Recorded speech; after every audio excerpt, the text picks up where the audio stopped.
The United States in an attempt to extort American taxpayers for hundreds of billions of dollars for illegal aliens and people that came into our country illegally from gangs, from prisons, from mental institutions. They wanted to pay them $1.5 trillion, which would have really hurt our healthcare businesses and our recipients at levels never seen before. Today, we're sending a clear message that we will never give in to extortion, because that's what it was. They tried to extort. The Democrats tried to extort our country. In just a moment, I'll sign a bill exactly like we asked Democrats to send us all along, many days ago. This cost the country $1.5 trillion, this little excursion that they took us on.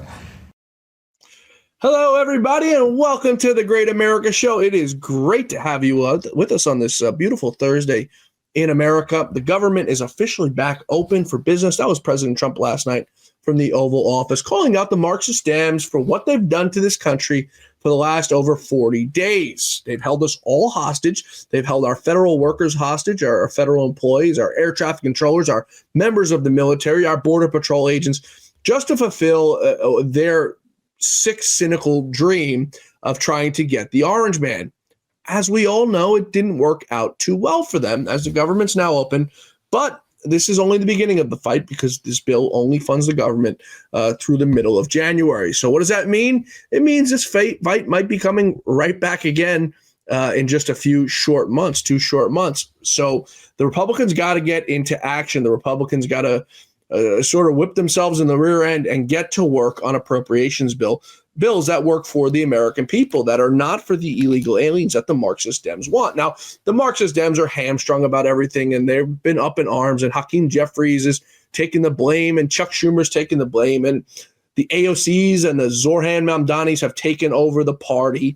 So President Trump from the Oval Office last night also brought up a very good point about getting rid of the filibuster. Let's take a listen. We come up to midterms and other things. Don't forget what they've done to our country. I also want to call for a termination to the filibuster so that this can never happen again. If we had the filibuster terminated, this would never happen again.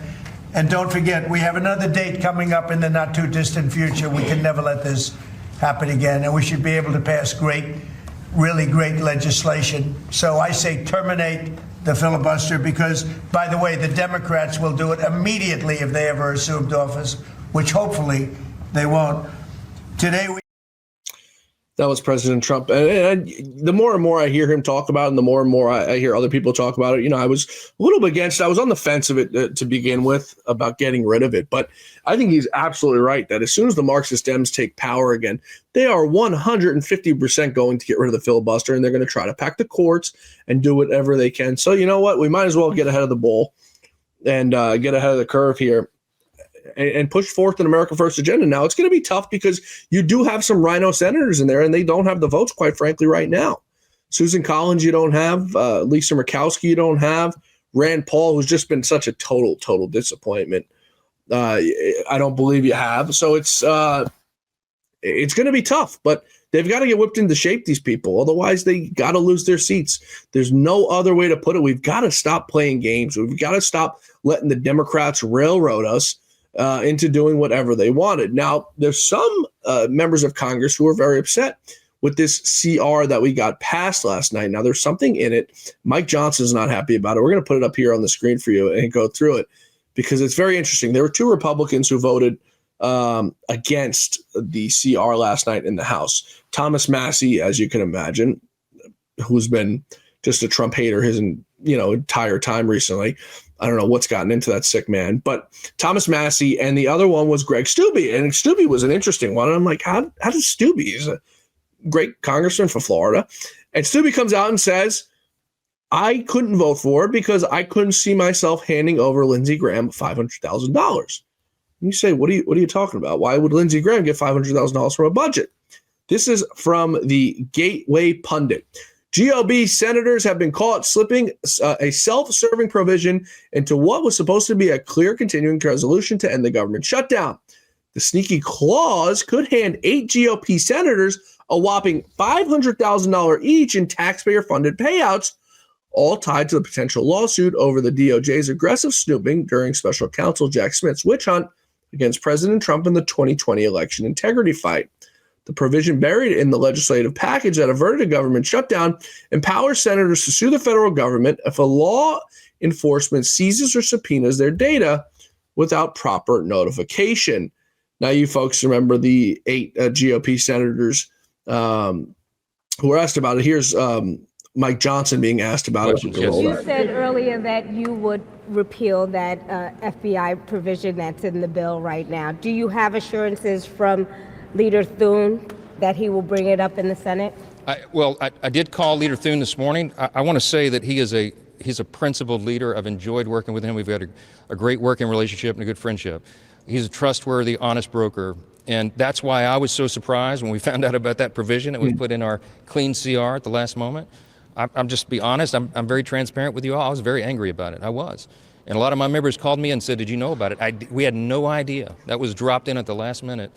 And I did not appreciate that, nor did most of the House members. Many of them are very angry about that. So we will be bringing that up. We'll probably pass it on suspension early next week, and we'll send it over to the Senate.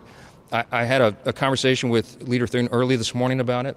I think he regretted the way it was done, and we had an honest conversation about that. I didn't ask him for any commitment at that time because I had a lot on my plate today, and I've been busy ever since that conversation we had early this morning. But I'm going to speak as truthfully to him as I am to all of you and tell you that I think that was way out of line. I don't think that was a smart thing to do. I don't think it was the right thing to do, and the House is going to reverse it. We're going to repeal that, and I'm going to expect our colleagues in the Senate to do the same thing. So Mike Johnson not happy about it. The Republican caucus, some of them not very happy about it, and they shouldn't be. Why would that be a thing? Is Donald Trump getting $500,000? I mean, they upended his life, shot at him twice, raided his wife's closet, raided his teenage son's closet, pulled up to Mar-a-Lago, guns a-blazing, and Lindsey Graham somehow thinks he's entitled to a $500,000 stipend.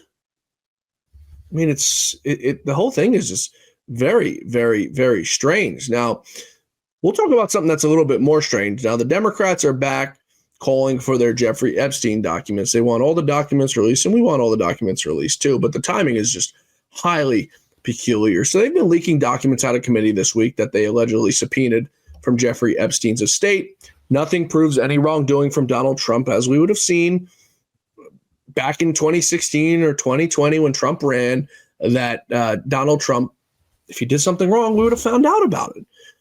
But the Democrats always want to use something to shield themselves from some sort of crimes they're committing, whether it be Eric Swalwell now being investigated for mortgage fraud, or Gavin Newsom's former chief of staff being indicted by the DOJ, or you go down the list of Democrats committing crimes each and every day, and you'll find them. So the Epstein documents back. Now, the latest twist of the trove of Epstein emails released by the House Democrats today, a 2016 message from convicted pedophile to disgraced author Michael Wolff appears to allege that Hillary Clinton had a sexual affair with the former White House deputy counsel Vince Foster. Is it possible that Bill Clinton wasn't the only Clinton who was suffering from infidelity? The exchange began with Michael Wolff asking Epstein for a, quote, thumbnail summary of the Nussenbaum Foster, prompting Epstein's response implying an illicit affair between Hillary and Foster. The email, which we'll put up here on the screen for you all to follow along with us with, because we like to give you the receipts here, was dated May 25th, 2016, cryptically states, quote, Rossbaum White House counsel, Hillary doing naughties with Vince. This appears to be a reference between Bernard Nussbaum, the White House counsel under President Bill Clinton, and Vince Foster, who died under suspicious circumstances back in 1993.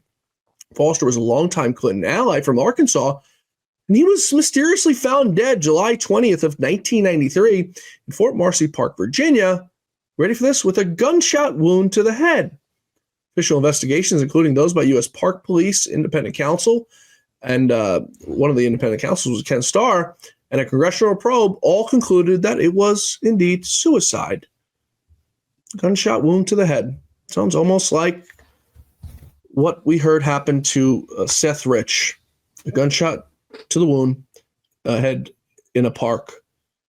And very, very interesting. So that's one of the latest revelations we've got out of these Epstein documents. And this could be why some of the Democrats are so against it. Now, I guess they've maybe written off the Clintons because we're going to probably get some more Clinton news out of these documents as we continue to see them pushed out, which they will be. But rest assured, if Donald Trump committed any wrongdoing, you and I both know we would have found out about it in 2016 or in 2020. Rest assured, or we would have found out about it in this 2024 election. Folks, we're going to take a quick break here. If you're joining us on Rumble or YouTube, please be sure to hit that like, subscribe, and follow button. Leave us a comment, chat. Let us know where you're tuned in from. If you're joining us on audio, please be sure to give us that 5-star review and leave a nice comment for us, if you will. We're going to take a quick break. On the other side of this quick break, we're going to be joined by our friend Stephen Gardner, host of the Stephen Gardner Show, to talk about all that's going on in America, MAGA, and just everything going on in the world. Don't turn that dial. We'll be back in less than 60 seconds, folks. Please stay with us.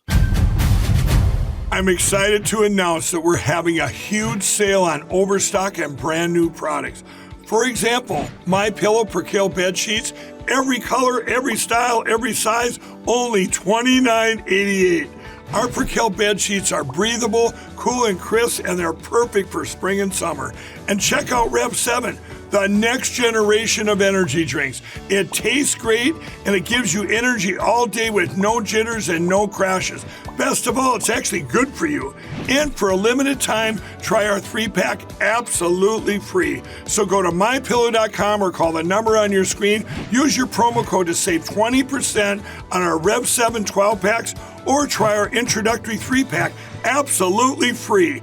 And our Percale bed sheets, all sizes, only $29.88. Twin size, full size, queen size, king sizes, all $29.88. Inventory is extremely limited at this price, so order now.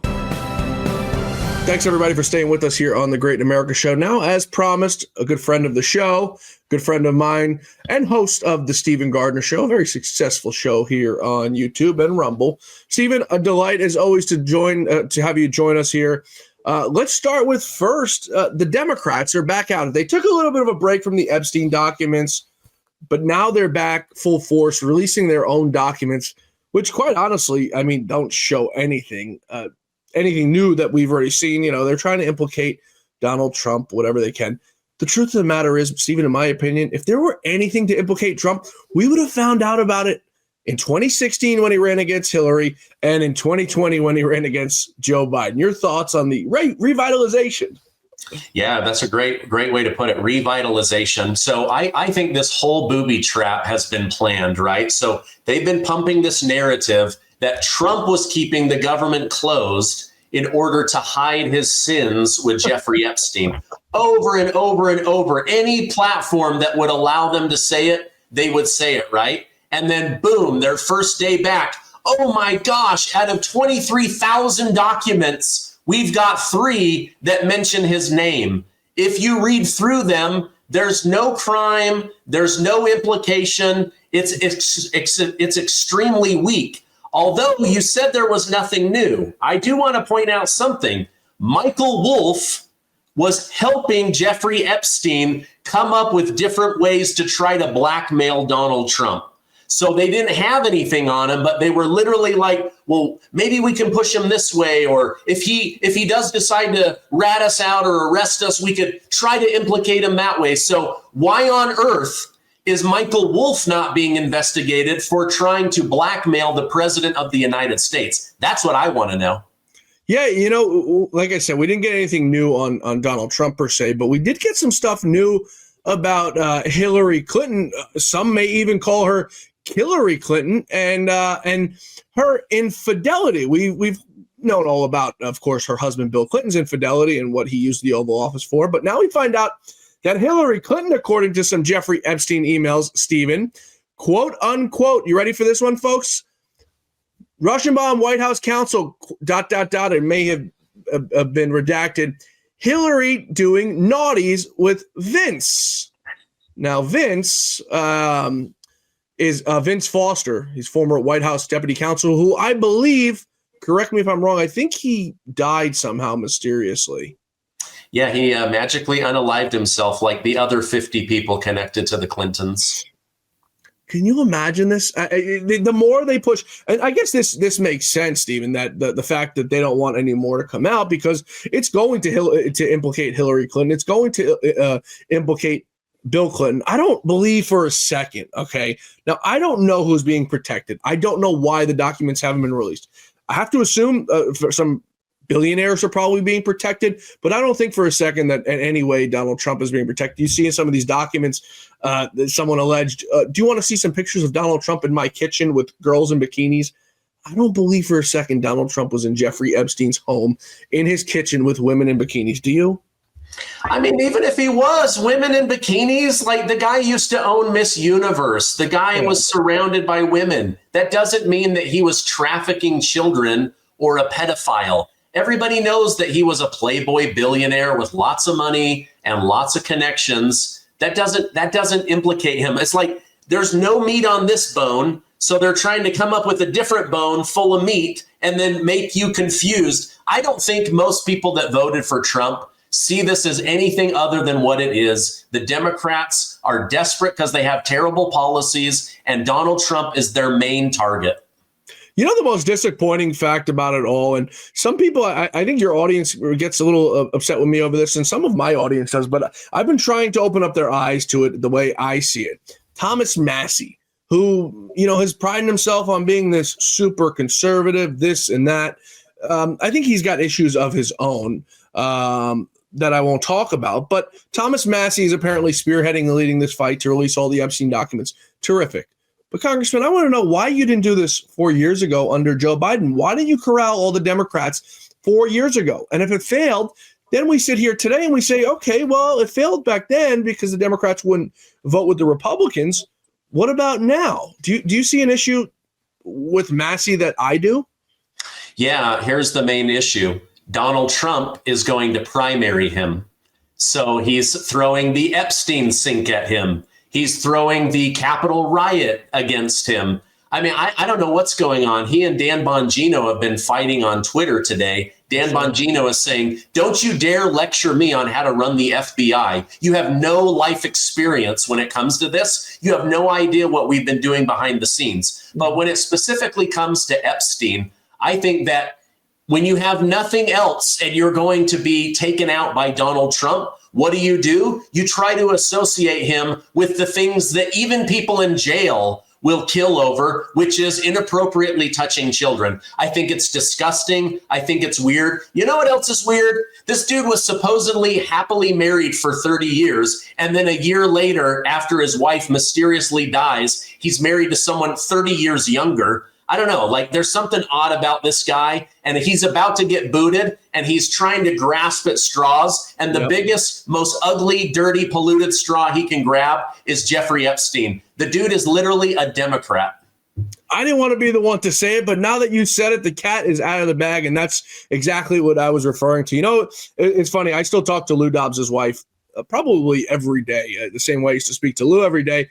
And I sent her the article and I was like, can you believe this? And she's someone who could understand it because we lost Lou a year and a half ago in July. So, and I'm not going to lie. I think about him every single day. And I texted her the article and she goes, you know, I got to be honest with you. Like, I still get choked up, like, you know, from day to day, like with him not being here. And I'm like, yes, I think like most normal people would. Now, I've only had, granted, thank God, I mean, it's the cycle of life, but a few people close to me pass away in my lifetime, and it's horrible. And I mean, some of them years in the past, 4 years in the past. Stephen, I woke up this morning missing my Cavalier King Charles Spaniel that died 3 years ago. Like, then this guy gets married to a woman, like you said, way younger than him, who he says he's known for 10 years. Now, I'm not going to allege infidelity, but to me, when you know somebody for 10 years, your wife passed away, and then you get married to that woman you knew, it stinks to high heavens. But, you know, Thomas Massie says, well, if you think that way, then you're part of the Trump clan and this and that. But I think it just goes to show, like, the things Congressman Tim Burchett calls it out all the time. He's like, you know, if you go to vote for a bill, someone comes to you in the back of the cloakroom and they says, hey, do you remember that time you were having an affair with so-and-so? You better think about changing your mind on that vote there. And I think it just goes to prove that's how D.C. is run, Stephen. Yeah, it is. Okay, going back to the Epstein thing, something that I want to point out is Alex Acosta, the original DA that went after Jeffrey Epstein, he put out a statement today saying, all of our investigation, nothing to do with Donald Trump. You've got Epstein's lawyer, David Schoen, saying, was Donald Trump involved in anything? Absolutely not. You've got Alan Dershowitz, his private attorney, saying there's no connection here.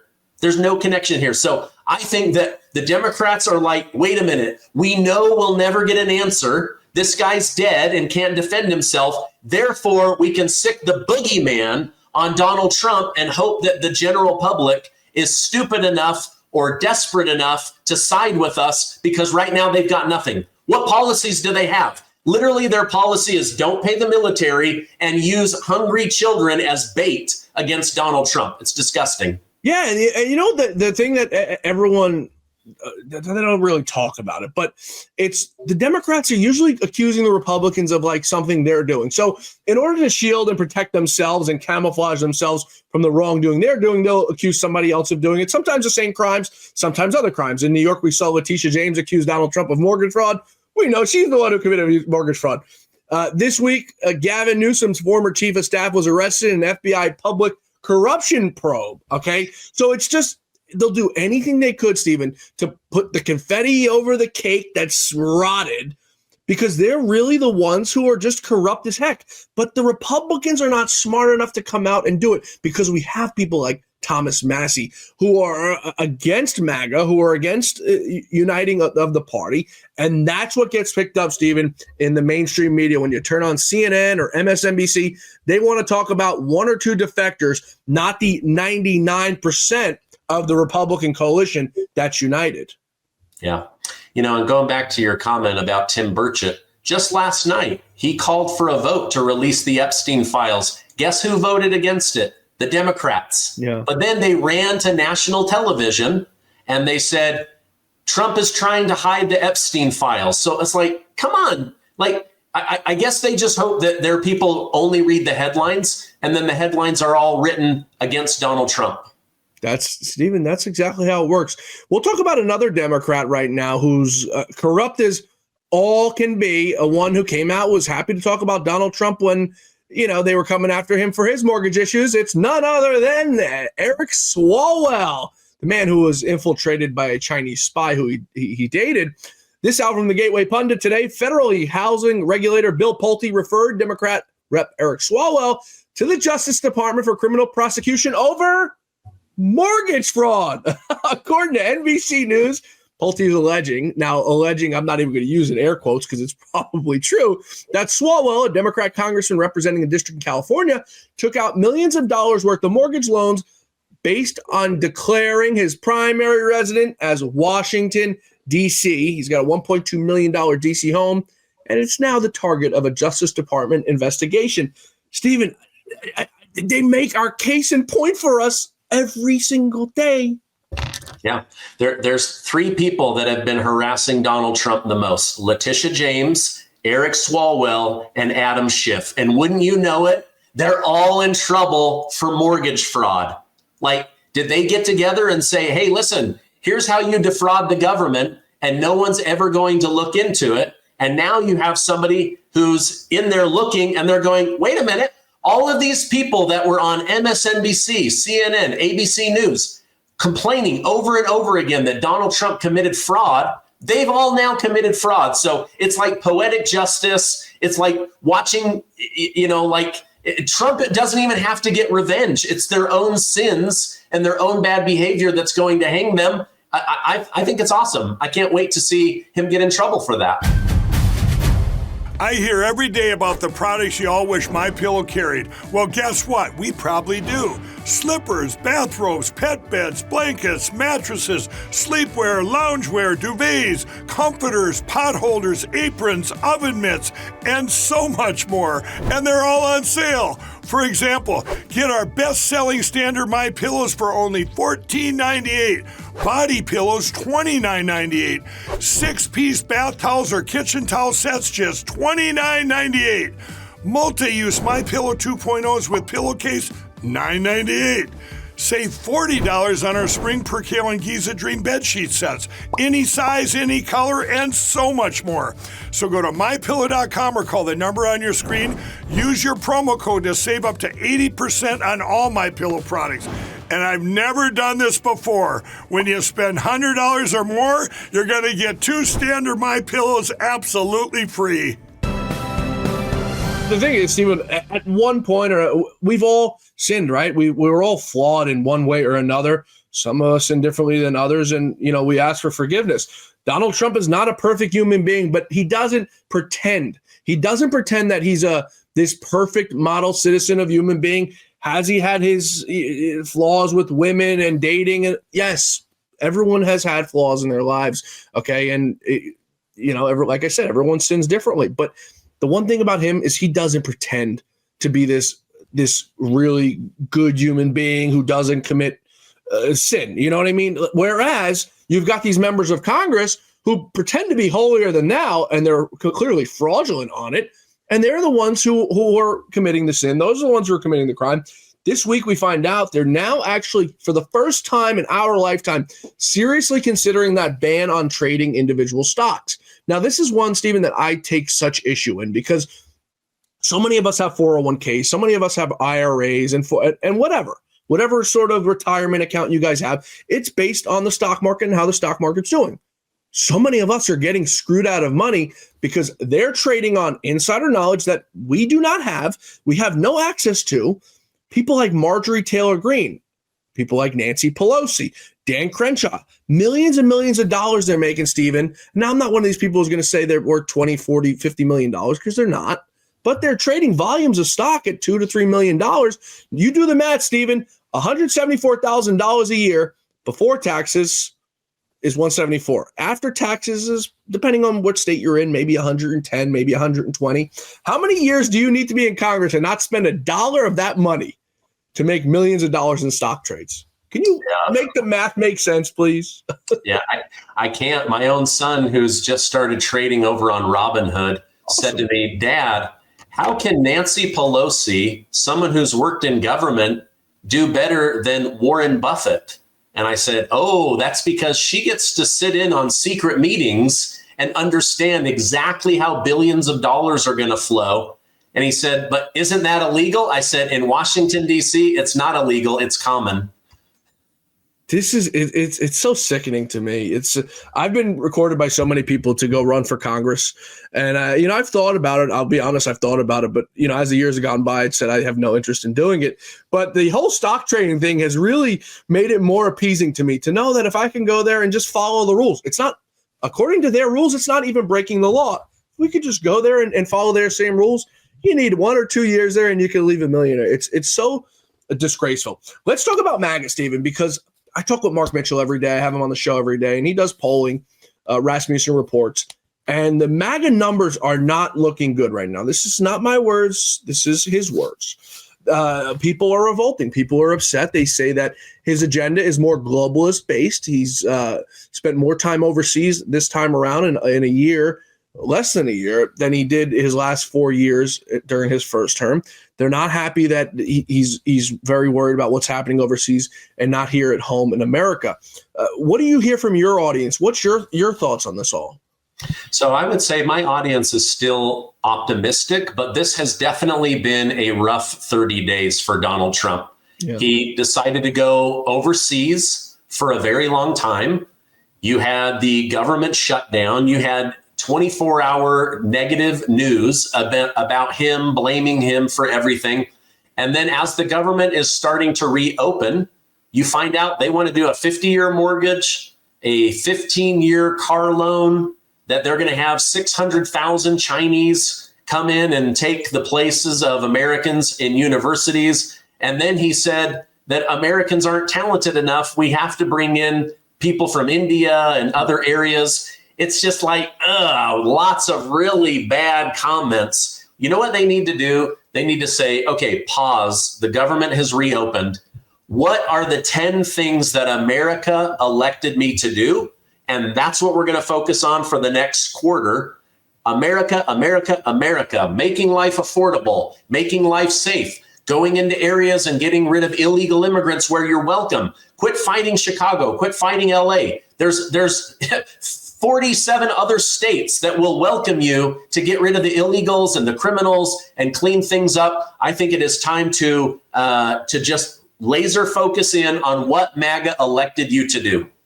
Yeah, I agree. I mean, I disagree with you on the primary aspect of leaving Los Angeles. I think we should be in Los Angeles, but we should also be in every other state. We have to highlight that these Democrats can't be trusted. Now, Andrew Cuomo did an interview. I can't stand the guy. I hate his guts. But he did an interview for what he did to the elderly people and how tens of thousands that he killed during COVID. But he did an interview and he made the point for Donald Trump that Donald Trump sends in the National Guard. He sends in the military to show that you guys don't know how to run your cities. Your cities are out of control and they need your help. And I see on Instagram and I see on Twitter every single day, another far left lunatic blocking the entrance to an ICE facility or blocking the entrance to this. And then when they get arrested, and it's a lot of women who are doing it now, when they get arrested, you hear the people with the cameras going, "You're infringing upon my rights. You're doing this, you're doing that." And it's like, no, people, you've got to open your eyes. These people are a threat to our men and women in uniform who are going out there with a target on their back already. I agree with you. We need to get them in more cities. We need to get these cities cleaned up, and we need to show the American people that Donald Trump and the America First agenda is what's going to help this country and what's going to fix this country. And the Democrats only want to set us back 10, 20, 30 years. Yeah. America, great. America, great. Just focus on what makes us great. Focus on America. And I think his numbers can come roaring back very, very quickly. This shutdown, he admitted this did a lot of damage, even though I believe it was the Democrats that were keeping things. But I think brighter days are ahead. As you can tell, I'm being assaulted by a bright day here in my temporary office with no blinds. But I'm still very optimistic about Trump. I'm very optimistic about America. But somebody needs to pull him aside and say, "Sir, you've got to get back to what they elected you for." I have one more suggestion before we wrap up here, Stephen. How about we get Elon Musk back in the fight? Why don't we bring Elon Musk back into the fight to help Donald Trump get this thing back on track? The disconnect between Elon Musk and Donald Trump was because, in my opinion, the people I speak to in D.C. was because Elon was upset with how lazy and not willing to clean up this country people were. And that's where things started to go south. Now, I've said it 100 times. Elon Musk has to issue a public apology to Donald Trump for the things that he said to him that were wrong. It's part of being an adult. It's part of being a human being. Once he does that, I think bringing Elon Musk back into this fight to have that fight for Donald Trump, it will be an integral part to getting everything back on track. Your thoughts? Yes, for me, I think those two were better together than they were apart. And I'm still optimistic. I think Team Trump is really good. I just think they've been thrown off by the foreign trips. They've been thrown off by the government shutdown. It's now time to regroup and figure out how to move forward. So the most important thing in an economy and in an election is the economy, right? So it's the economy, stupid. They've known this since Nixon. They've known this since Ronald Reagan. Just focus on making life great for America. All colors, all religions, all creeds, and you will succeed. It's all about making America great again and America first. Stephen Gardner, host of the Stephen Gardner Show. Always a delight to talk to you, my friends. Folks, you can catch Stephen on his YouTube channel every day. He puts out like 60 episodes a day. So you've got to keep up with him like I try to keep up with him at Stephen Gardner 1 on YouTube. Stephen, we'll talk to you soon, my friend. Thank you. Thanks, everybody, for being with us today here on The Great America Show. We'll see you back here tomorrow. Truth, justice, and the American way at the forefront against all odds, haters, and enemies, and all that good stuff. Same time, same place tomorrow. I'll meet you back here. Until then, may God bless you, may God bless America, and may God bless the great Lou Dobbs. Have a wonderful night.